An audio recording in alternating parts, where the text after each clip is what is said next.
Hello my dear friends and welcome to StudyIQ. I am Joycey Joy and today in this lecture we will discuss about building a green finance ecosystem for India. So our topic for discussion is green finance ecosystem.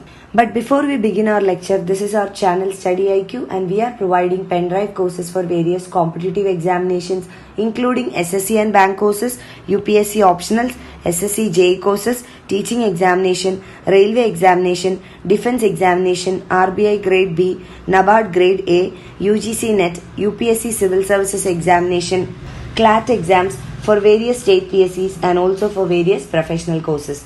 You can visit our website www.studyiq.com for more details or you can call to any of these numbers for more information. So let us begin. Let us first understand what are the potential scope, challenges and significance of green finance ecosystem for India. So let us see an introduction to this lecture. Now, if we look at the potential and scope for a green finance ecosystem in India, we will see that India has a climate system or climatic conditions that are very favorable for a green finance ecosystem or a green ecosystem. So, it includes more than 300 clear sunny days in a year for India, and it also has more than a dozen of perennial rivers, and India is also surrounded by a coastline of more than 7,500 kilometers. So this potential and scope of India in order to provide a green ecosystem itself provides a large scope for creating a green ecosystem in India. And if we look at the other side, India is the world's fourth largest carbon emitter. So this carbon is mainly emitted from the industrial sector, the power sector, the infrastructure sector. So the power sector contributes largely to the carbon emissions in the country, and India stands as the fourth largest carbon emitter in the world. So considering both the sides, the scope, potential and also the carbon emission levels of India, we should understand about the renewable energy space that is available in India. There is a significant stride in the renewable energy space in India, and this should be properly utilized in order to bring in a balance in utilizing the potential and scope of the green ecosystem for India. Now, using this renewable energy space can include promoting solar parks in the country and also powering public facilities using solar power and to provide rooftop solar. Now let us understand what is the need for a green finance ecosystem in the country.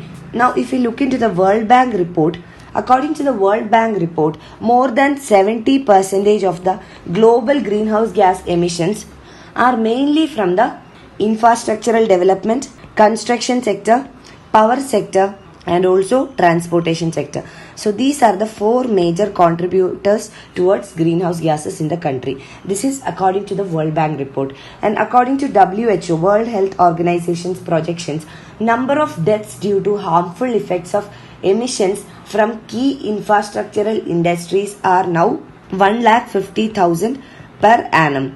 And if the current levels of emission continues, this can increase to 250,000 deaths per annum only due to the effects of emissions. So if we consider both these reports of World Bank as well as WHO, it is important to modernize the societies, build quality infrastructure, provide efficient transportation services, and above all this should take place by minimizing the damages to the environment. So it should be sustainable development. Now let us understand what is meant by green projects or what are green projects. So green projects are basically those projects which do not cause harm to the environment. Development not at the cost of environment can be defined as green projects. So this includes any type of projects or developmental activities that do not cause harm to environment. So now let us understand whether the idea of green projects are just confined to solar energy and wind energy. So we can say that green projects or the idea of green projects cannot be confined just to solar or wind energy, but it should also include sustainable land use, water and urban waste management, green buildings, clean transportation, pollution prevention, pollution control systems and also energy efficiency projects. So there is a wider scope for green projects. It should not be just confined to solar energy or wind energy projects. Now let us also understand what is meant by green bonds. So green bonds are basically financial instruments that will finance environment friendly business activities and assets. So any financial mechanism or any financial bond that will finance environmental friendly business and assets can be termed as green bonds. So first let us understand what is meant by bonds. So bonds are basically debt instruments. They are not equity. So debt instruments necessarily will bear interest. So bonds are debt instruments which will help the issuer to get the capital. So the issuer of the bond can raise the capital, and the investors, that is those people who will pay for the bonds, those investors will receive a fixed income in the form of interest. So that is the difference between debt and equity. Equity means you are purchasing the ownership rights of a company, and here you will not be getting any fixed income in the form of interest, but instead you would be getting dividend. So dividend is basically a profit share of the company. Unlike equity, bonds are a debt instrument, so they will provide fixed income in the form of interest to the investors. Now those bonds which are issued for a project or for a business that is environmental friendly is known as a green bond, and green bonds were first issued by the World Bank and European Investment Bank. Now green bonds will help the companies to tap money from specialized funds which are focused on climate change. So these are specialized funds and they are focused on climate change or environmental friendly business activities. And according to the International Energy Association, to limit the climate change to 2 degrees, the carbon dioxide emissions must fall by 70% in aggregate by 2050 in Asia. So if the climate change or global warming has to be limited by 2 degrees Celsius, that is maximum of 2 degrees Celsius increase in temperature, the carbon emissions in Asia region itself should fall by 70% in 2050. And this implies that the emissions from the power industry itself should reduce by 85% by 2050 in order to meet this target. So this calls for issuing of green bonds and also creating green ecosystem in the country.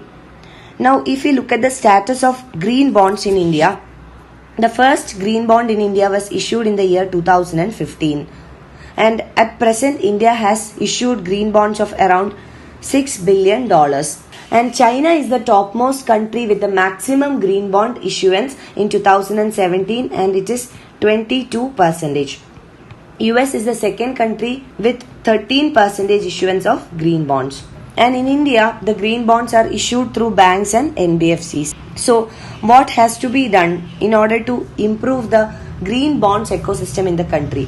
There should be a regulatory framework. So the present regulatory framework should change and it should be favorable for the issuance of green bonds in the country. And secondly, the government should also provide incentives like tax incentives, tax rebates, etc. And green bonds should also become a part of the smart cities project. So these are in some ways by which green bonds and green ecosystem can be promoted in the country. So as a conclusion, we can say that the energy sector in India is highly uneven, and therefore there is a need for a comprehensive energy policy in the country. And in India, the energy demands are rising day by day. One reason is because of the developmental activities taking place, and second reason is the increasing number of population. So this has called for increase or rise in the energy demands in the country. So the rising energy demands of the country can be effectively met with renewable energy.